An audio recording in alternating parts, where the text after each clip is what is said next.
अल्लाह का एहसान है, अता किया रमजान है। शुक्र मौला करते रहना मोमिन की पहचान है। इंशाअल्लाह सारे रोजे रखूंगा रमजान में, नमाज पढ़ के रब को राजी कर लूंगा रमजान में। इंशाअल्लाह सारे रोजे रखूंगा। Salam alaikum les enfants, j'espère que vous allez bien.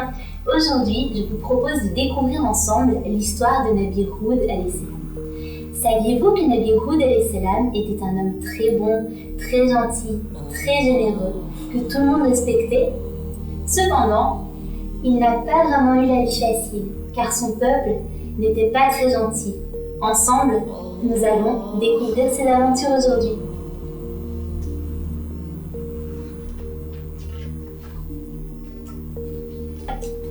Aujourd'hui, nous partons à la découverte du peuple de Had, qui est un peuple qui se développa entre l'Oman et Hadramaut, une région du Yémen, pas loin de la mer.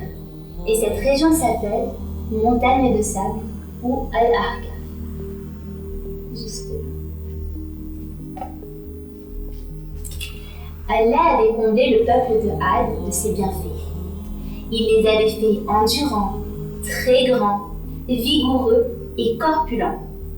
Grâce à leur force physique, ils avaient été capables de construire de magnifiques palais sur les montagnes des alentours, des monuments plus grands les uns que les autres, ce qui les rendait célèbres. Les tentes à grandes colonnes furent rapidement remontées par les Had.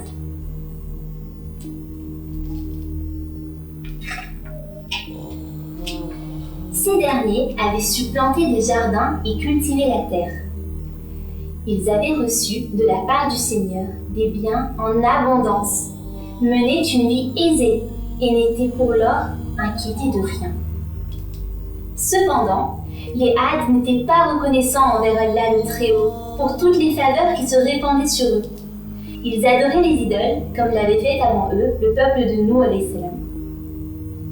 À cause de leur haute stature et de leur incroyable résistance physique, ils pensaient être à l'abri de tout, méprisant les plus faibles. Mais Allah n'oublie pas ses créatures, même si elle l'oublie. À chaque peuple, à chaque tribu, à chaque être humain, il envoie un signe de sa magnificence et de la voie droite, guidant les puissants, soutenant les plus faibles, rendant ainsi aux humains leur état de pureté, loin de l'ignorance.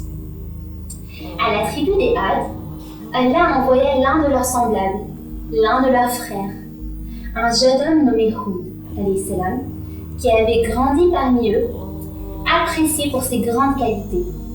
Allah avait parfait son caractère et lui avait accordé le don de prophétie.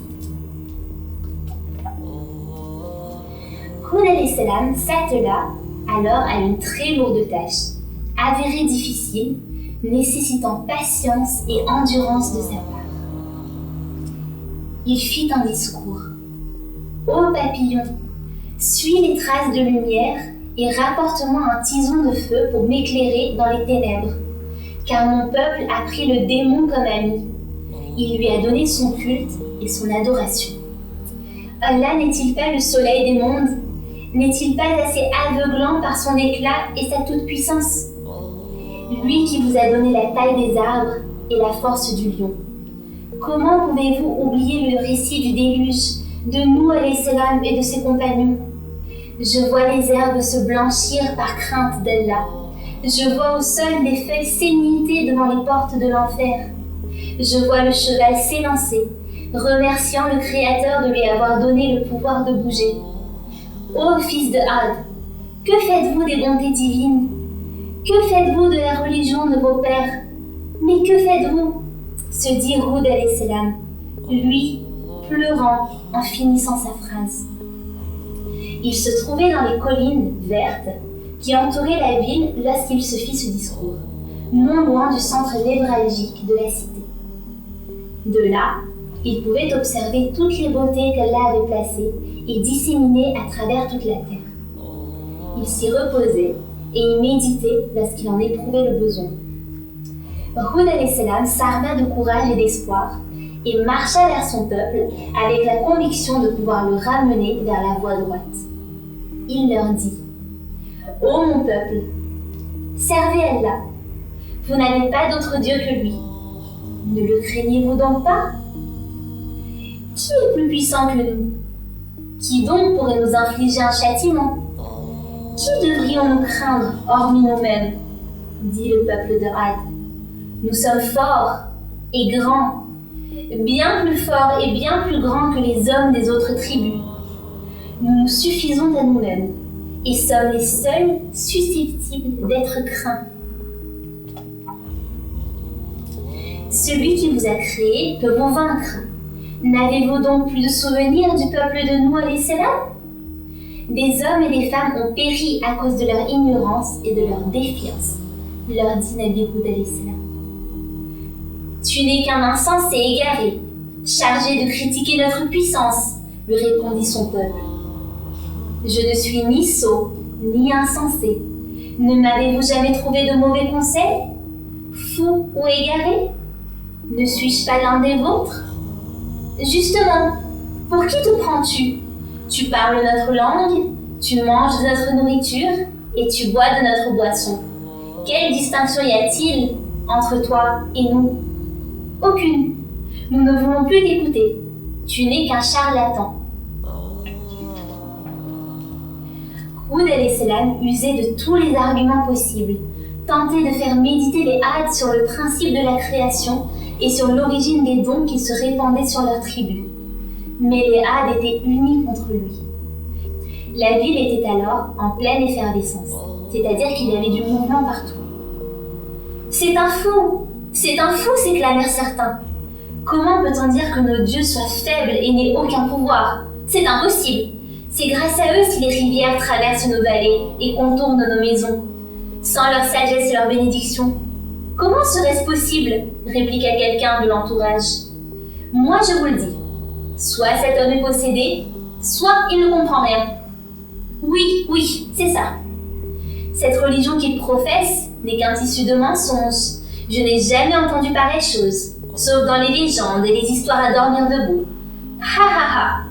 Vous rendez-vous compte? Des arbres dans les cieux, un paradis, dit-il. Il se moquait de Nabi Hud alayhi salam en ces termes. Oui, il y a même des éléphants volants et des baleines qui parlent. Ha! Répliqua un misérable parmi la foule. Un orateur prit alors la parole et dit: Écoutez-moi, silence, je vous en prie. Personne ne voulut entendre et tout le monde continua de parler.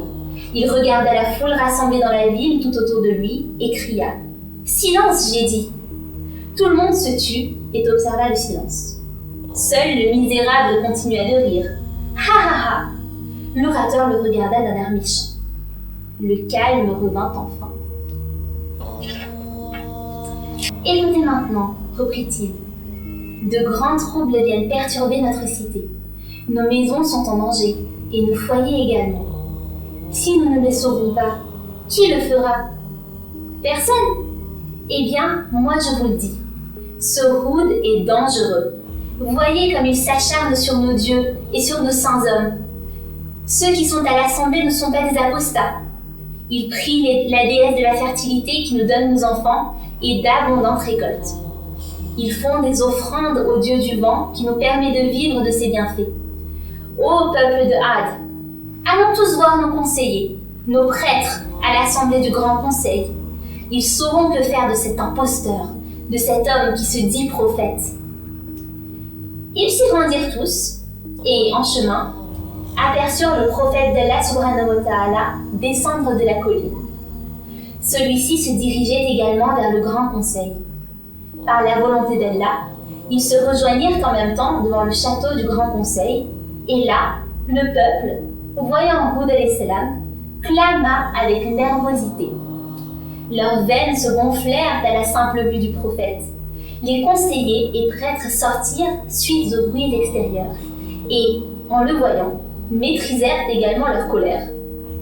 Les prêtres calmèrent donc la foule, et les conseillers s'avancèrent vers Hud alayhi salam.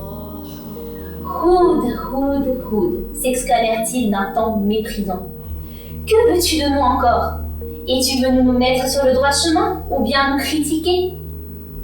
Je viens juste vous annoncer la parole d'un Dieu qui est éternel et généreux avec ses créatures, répondit Hud alayhi salam. Seuls les dieux que nous adorons ont ce pouvoir. Le tien n'existant pas, n'en a donc aucun, répliquèrent les conseillers. Ô mon peuple, qui a construit tous ces châteaux qui surplombent chaque colline de la ville, n'est-ce pas toi? Bien sûr que si. Il fallut bien du monde pour effectuer ce travail de construction. Si vous croyez qu'Allah n'est pas unique, comment est-ce possible que tout soit en harmonie et que chaque chose de la plus petite à la plus grande soit comme une toile d'araignée? L'homme se nourrit d'animaux, les animaux de plantes et d'insectes et les plantes de soleil. S'il y avait plusieurs dieux, les cieux et la terre seraient corrompus, les divinités voudraient partir avec leur création et chercheraient à se rivaliser entre elles, proclama Hud alayhi salam. Hérésie, mensonge, cet homme, en vérité, désire s'emparer de vos biens. Il veut nos châteaux et a soif de richesse. Tuez-le avec tous ses compagnons, reprit l'orateur en s'adressant à son peuple. Puis à Hud alayhi salam. Ne vois-tu pas le mal que tu nous fais? Nous t'aimions et te considérions comme un sage, mais maintenant, ton véritable visage nous est apparu. Tu ne mérites, toi et les tiens, que la mort pour trahison.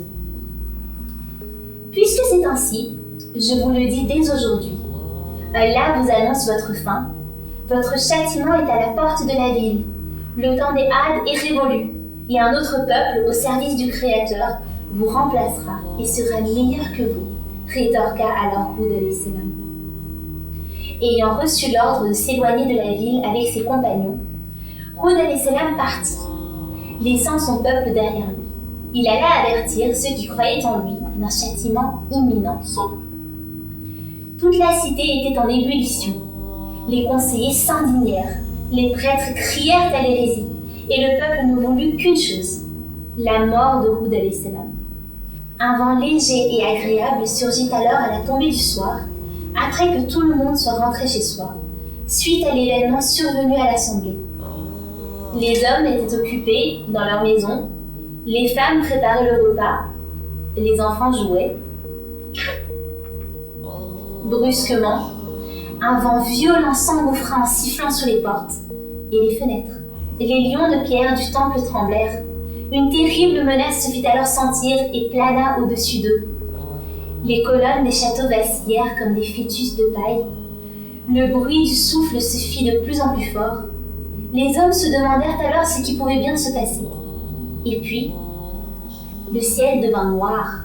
La terre se mit à trembler. Le souffle se mit à mugir, à gronder. Il devint furieux et dévastateur. Les griffes du vent arrachèrent les toitures, dévastèrent les champs, déplacèrent le cours des rivières. Des tornades ébranlèrent les montagnes, soulevèrent les châteaux, projetant les habitants comme de vulgaires fourmis. Les cris et les pleurs retentirent à travers les cités. Les gens s'affolèrent et se précipitèrent pour sortir de leur maison. Le vent les prit entre ses bras et les déchiqueta. Tout était sens dessus-dessous. La ville sombra dans les ténèbres pendant 7 nuits et 8 jours. Les seuls survivants de ce cataclysme furent Hud alayhi salam et les croyants. Il ne subsistait pratiquement plus rien de la ville. Les colonnes s'étaient effondrées, les châteaux s'étaient écroulés. Désormais, la terre allait devoir être reconstruite par une poignée de croyants. L'avenir devait alors appartenir aux hommes qui serviraient Allah subhanahu wa ta'ala. Ils furent donc obéissants et bons. Hud alayhi salam fut enterré à Hadramaut. Une autre génération apparut alors. Après bien des siècles d'obéissance, ils devinrent idolâtres à nouveau, et un nouveau prophète du nom de Salih alayhi salam leur fut envoyé. Mais cette histoire sera pour la prochaine fois. Ce que nous pouvons apprendre de l'histoire de Nabi Hud alayhi salam est le fait que Allah subhanahu wa ta'ala déteste l'arrogance. Nous devons donc toujours rester humbles et remercier Allah subhanahu wa ta'ala pour tous les bienfaits qu'il nous a octroyés. Merci beaucoup de m'avoir écouté pour cette histoire, les enfants. Et à très bientôt. Kudafis. नमाज़ पढ़ के रब को राज़ी कर लो